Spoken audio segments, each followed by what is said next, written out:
Now joining us to discuss issues surrounding the protests is a security expert and national policy analyst, retired Captain Sadeeq Shehu. Captain, you're welcome. Thank you for joining us this evening. Thank you very much and good evening. Good, Captain. So let's take a look at the past 9 days of protests. What's your take on the government's response to the protests, particularly the arrests of organizers and freezing of their accounts? Do you think that in any way, shape or form there might have been some violations of human rights or anything that might implicate the Nigerian government when it comes to the rights of the protesters? Well, the issue of the right to demonstrate peacefully, as a guaranteed right in the Constitution of Nigeria, there's no doubt about that. However, in guaranteeing this right, a small door was opened on which government can always claim to be acting on. That is the provision that the demonstration should be peaceful. Now, peaceful is a very elastic term.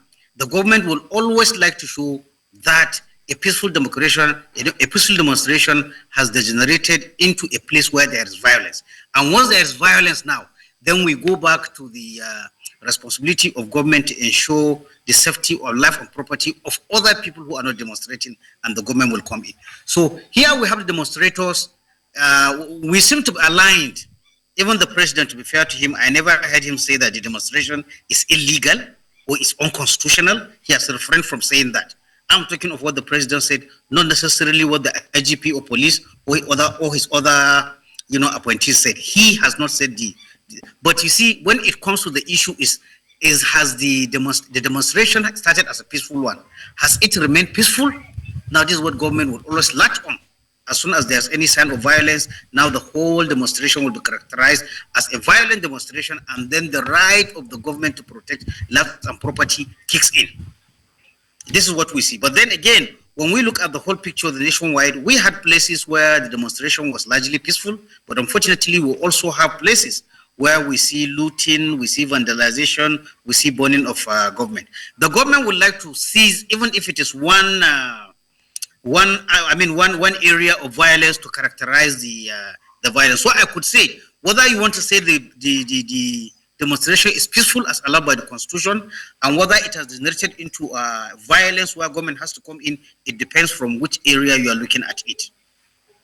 Oh, Captain, yes, I hear you when you say that the president said that, or actually admitted to the fact that it is within their rights to protest, and he never said it was illegal in any way. However, when you look at an argument from certain quarters that the protest was suffocated, especially in Lagos, especially in Port Harcourt, or maybe even Abuja, and that caused it to kind of like lose steam as it went on. What's your thought on that? Do you think that in any way it was strategically suffocated? Yes, definitely. You see, when you have a public demonstration, you started as a peaceful one. Two things are likely to happen. Either you lose control of the people that are taking part in the demonstration and it becomes violent, or on the other hand, there could be another group that could be mobilized. We must not forget that is a possibility. There could be another group as a counter-protest. Now, when counter-protest means the people who are protesting, you have equal and opposite forces coming together, and then certainly again, there will be violence. But then with this violence now, who do you blame it? Do you blame it on the people that started the peaceful process, or the people that came for a counter-protest and this thing? Now, this is where the work of the security forces is supposed to come in. As a neutral security force, you are to guarantee that the right of the people in the Constitution is protected. But while they are doing it, your work is to provide them security that they don't violate the rights of other people, provide them security that they are not attacked by counter-protesters. So it is a very delicate balance for security forces, which ordinarily will be seen to be working for government. But the work of a security force is not only working for government. Rather, I would like to say he is working for the country. He's working to see what rights are guaranteed by the constitutions are there. So here we have a chicken and egg problem. Is it the protesters that are at fault or the counter-protesters? Of course, the government or any other agency will never accept that they were, but certainly we had counter-protesters because we had them saying no to protest from what they are carrying and from what the other side is carrying. We know in some places there are two groups, pro-protesting and against protesting. So definitely something is bound to give way, unless if the security forces, because that is part of the work of the security forces. So even the counter-protesters are also exercising the right to protest as in the Constitution. So what the security forces are supposed to do is to give equal protection to the protesters and the counter-protesters, so that each of them is able to exercise his constitutional right and nobody is, is harmed. Yeah, thank you. I like the use of chicken and egg situation. Now, the protests turned violent in certain parts of the country, resulting in loss of lives, like we saw. That's what resulted in the procession for today that happened in Ikeja. Now, what role do you think the government, one, or the protesters had in this, and maybe other stakeholders as well? What role do you think they played in the escalating or mitigating of the violence? Okay, let me start from the organizer of the protesters. Definitely, when you call a protest, there's always a leader or leaders who said, come, let's assemble, let's do a protest on such date and such place. So the contribution of the protester to make sure that there's no violence is to ensure first, you fully brief those people that are going to protest. That is one mitigating measure you can put in place. Second, specify the place and time where your protest is going to take place, making sure that it is not a place that blocks public use access or does not enter into private property. If possible, find some kind of identification for your protesters, so that it is easy for the security agencies to recognize these are the people who informed us that they are going to protest. These people do not belong to them. And fourthly, it is not out of, even though court has decided, and it is true that you do not need to seek permission, but going to tell the security forces that we are going to protest on Amodi Bello Way on Wednesday from 1400 to 1600, that will help the security forces to organize and provide protection for you. And also the criteria you give them as to timing and place, and if possible, some insignia or some sign that will set this apart. That is to say, if they see anybody outside that place, outside that time range, they could assume they are not part of your protest, they are troublemakers. That is what the organizer of the protester is doing.